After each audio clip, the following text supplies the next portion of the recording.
So I recently came across this tweet. Now that hot girl summer has come to an end, Anne of Avonlea Autumn can begin. This person went on to describe just what Anne of Avonlea Autumn means to them. I do have my own idea of what it might mean to me. But, as with everything, if I'm going to do something, I want to try to dress the part. So, what does one do if one wishes to dress the part of Anne of Avonlea Autumn, but they only have $5 to spend? Visit their local thrift store, check the linens to see if they can find a curtain set for $3, then check the clearance rack and see if they can find a men's shirt in a similar color for $1, and then check the craft section for a bit of lace at 50 cents. Beginning with the blouse to be, I cut about 5 inches off the bottom of the shirt and removed the collar and the sleeves, and the tags. These items were discovered at different times over a period of about 3 years. I didn't find them all at once, and I don't always find something with every thrift store visit. It's a process. I'm actually going to put it up here backwards so that the buttons are in the back.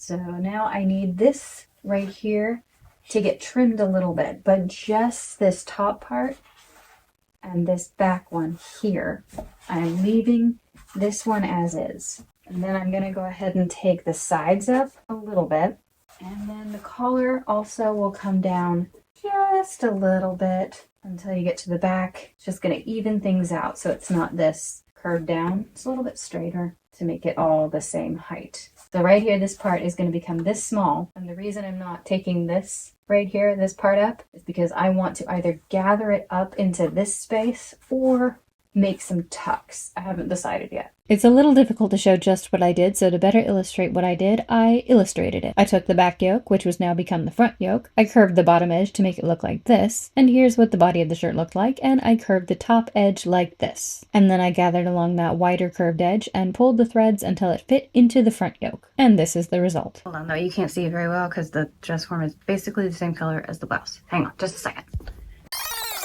There it is. A little bit easier to see.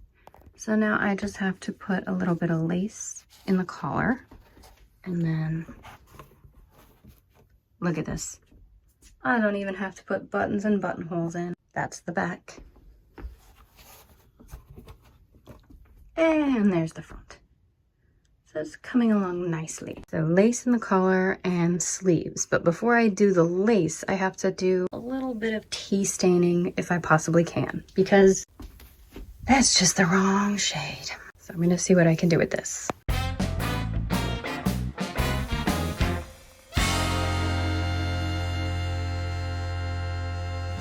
And while I waited for the lace to dry, I took some sleeves apart. I took the cuffs off and trimmed them down, turning them into nice, tight-fitting cuffs. This next step is optional. I took the sleeve seam apart because it was a flat-felled seam, and so it had some extra weight and stiffness to it, and I wanted to do the best I could to have floaty sleeves. So I just stitched it back together and pressed the seam flat. A tiny difference, but enough of a difference for me to want to take the extra steps. I closed up the new cuff edges and reattached the sleeves to the cuffs. Since I had made the cuffs less wide but not the sleeves, I was able to give a little gather to the sleeves. I also gathered the sleeve shoulders and reinserted those. Not Anne Shirley puffiness standards for sure, but not too terrible. Here's the lace, and I'm not sure I like how it turned out. Looks better than it did before, so maybe it'll work. I really wanted it to look very much like the lace on the curtain, and I think it looks closer, but not quite. I think it's okay. I want to put some lace onto the collar, and maybe some onto the cuffs. First, I've got to get rid of this edge here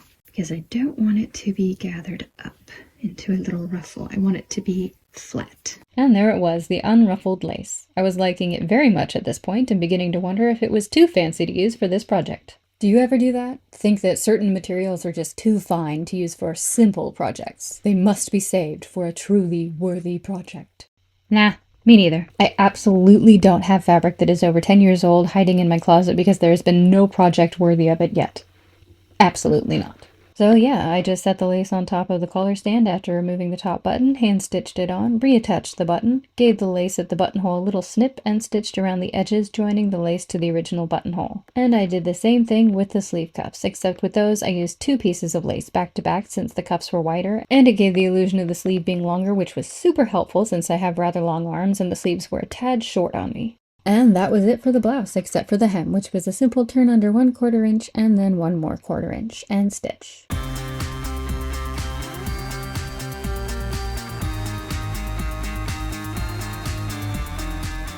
Time for the skirt.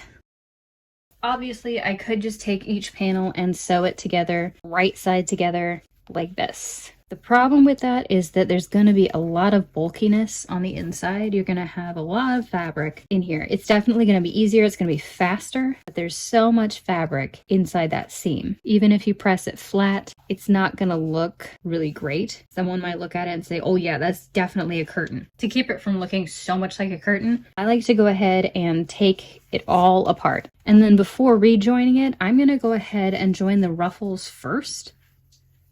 And then I'll join these guys, and then I'll join that right on top of it. It's a little bit extra work, but it's going to make everything lie so much flatter, so much neater, so much lighter. It's not going to be so bulky. You can absolutely do it the other way if you are in a hurry or you don't care so much about how it looks. You can just go ahead and sew those panels together and don't worry about deconstructing it before you put it back together. Totally fine.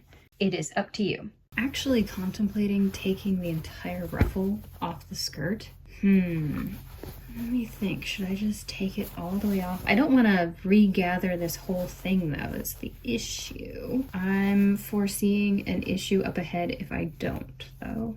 I'm gonna let that thought steep for a few minutes. Ugh. I hate it when they use plastic thread. So annoying. I know they have their reasons. I tell you what, if someone else deconstructed something that I had made, I could see them getting really frustrated. Why did she do it this way? All right, I have the two panels semi-deconstructed, and what I need to do is sew them back together. Here's the question though. Do I sew the side seams together with the closure at the back? If I do that, then I have a center front seam. That's not my favorite. Or do I just sew them together side to side and then have the closure on one of the sides? I don't love that either because it feels a little bit off balance to me. I like the closure being in the back. I know it's just a little thing, but to have your buttons on one side with an overlap, it just feels a little bit off to me. That would be the quickest way though, to have the side seams and the closure to be on the side. Or I can split one of the panels down the center, sew the side seams together, and then that split panel is the center back seam. And then the closure would be in the back.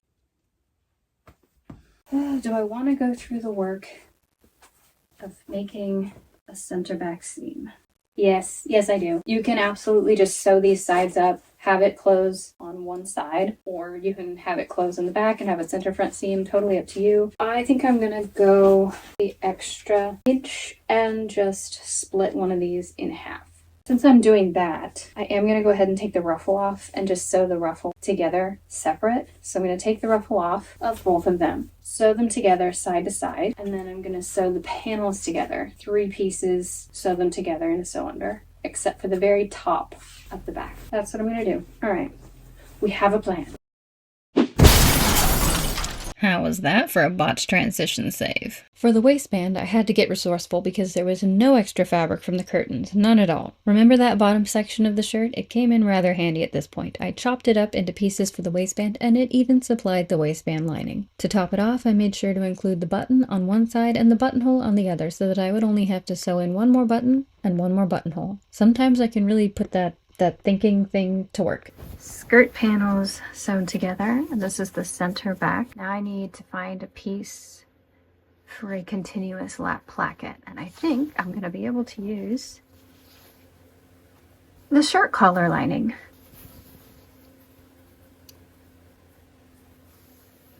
What are the odds? Yes, I did measure it before.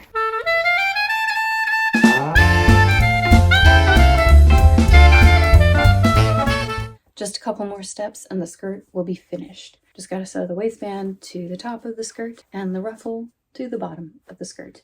Put in some buttons, one more buttonhole, and that's it. But before I can work on this, I do have to go work on something else. Do you want to see what else I've been working on this week? Woodpile. Most of the audio was not great because of the wind, so I'm here once again with a voiceover. Hope you don't mind. There is a bunch of new wood to stack, but also some rearranging has to happen. The old wood racks have been here for about 30-ish years, and they have been amazing. But the ground does slope quite a bit, and there is a slightly better space available. The ground does slope a bit less there, and there is more gravel. So what we've been doing is taking some little pallets I acquired when I worked at Aldi, and using them to stabilize the ends of the racks, and then leveling the ground. I had been using the old racks, but this one was a bit busted, so I had to real quick make a new one.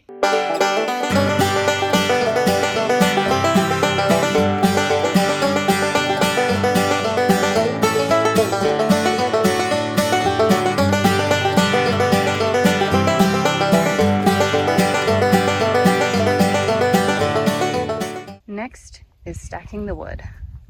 But I'm not going to do that right now. I'm going to take a little break, get a drink of water, shower, and finish a skirt.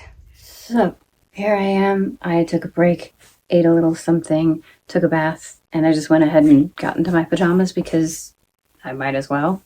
No point in changing into everyday clothes just to change into pajamas in a couple hours. I really feel like going to bed though. Not because of the pajamas, but because it's dark outside and it's 10 till 6. And I just want to go to bed. But I will persevere and finish this skirt. The great thing about using the shirt remnants for the waistband was that I didn't have to use anything extra. The bad thing about using the shirt was that it was super flimsy, lightweight fabric, so I needed to stabilize the waistband. I really didn't want to use anything extra. It would have been easier to use interfacing, but that would have increased the total cost, and I wanted to see if I could just use some more shirt scraps. And I could, and I did. It's not the prettiest, and it was a bit time-consuming, but there was no extra expense and no waste, so I was glad of that. Stabilized. So now I can sew this side right here to the skirt. And then this is the inside, so it's a little bit less aesthetically pleasing. That's the inside, and that will be the outside. Then I could gather the top edge of the skirt into the waistband. Now this may be a good time to mention that I am not making a historically accurate Edwardian costume. I am only drawing inspiration from the era. If you imagine a historically accurate costume could be made for $5, we should talk. Not historically accurate, but I can make an outfit reminiscent of an Edwardian dress for $5. And sometimes that's all you have. Sometimes it's more than you have. It's not necessarily impossible to have pretty things if you're limited in the finance department. Time-consuming, effort-taking, and imagination testing, but not necessarily impossible. However, I also wish to mention that it might be.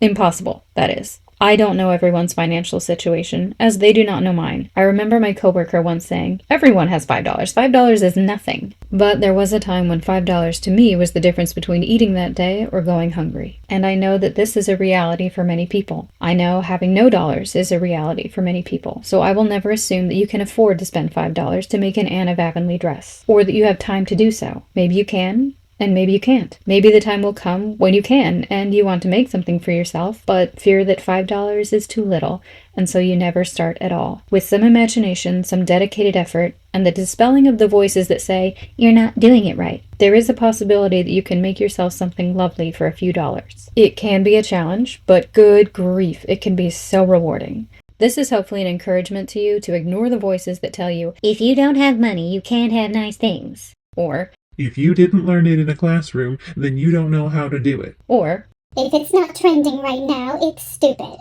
you and your own situation are completely unique, and you'll have to figure out your own way of doing things. You figure out you, and the naysayers and the nitpickers can just go fly a kite. Once that skirt was secured to the waistband, I set to reattaching the ruffle. Having the ruffle on the outside is so pretty, but it is so time consuming because you've got to place it on top and make sure that this is lining up perfectly. When you can do right sides together, it's easier to get the seam allowance correct. But this is much more difficult, much more time consuming, but it's so pretty. And I think I'm going to go ahead and hand baste it on so that I can be sure that nothing shifts when I'm sewing it on with the machine.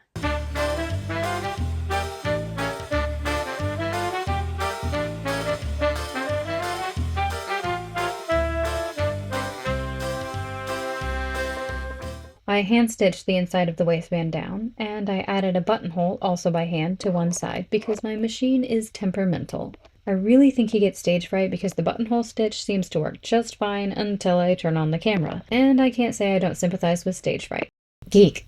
Sorry, I just went down memory lane, the dark, creepy lane. So now I think I'm going to have to go down a much more brightly lit memory lane for a moment. I haven't made an Edwardian style dress in a while, and it has me reminiscing on when I discovered my adoration for this period of clothing. I'm just now realizing how many of my favorite films and books growing up were set in this period. Pollyanna, Mary Poppins, Chitty Chitty Bang Bang, A Little Princess, Secret Garden, Anne of Green Gables, Anne of Avonlea, and Picnic at Hanging Rock. Was it the stories or was it the outfits? Who can say? What about you? Did you enjoy any of these books or movies growing up? Lastly, I just attached some buttons to the waistband, and the outfit was finished.